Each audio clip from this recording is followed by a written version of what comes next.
আমি ইসলামিক সকল হুকুম আহকাম মেনে চলি, কিন্তু দাড়ি বড় করতে পারছি না, এজন্য কি জাহান্নামে যেতে হবে?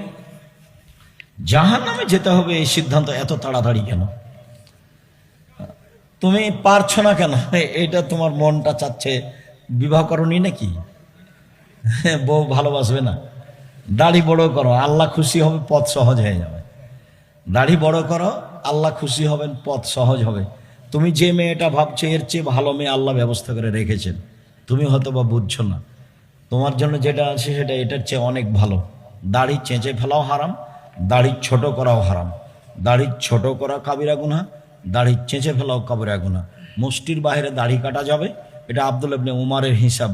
এই ফতোয়া বিদ্বানগণ মানেননি, সাহাবিগণ মানেননি, কোনো সাহাবী এটা করেননি, আল্লাহ রাসূল এটা করেননি।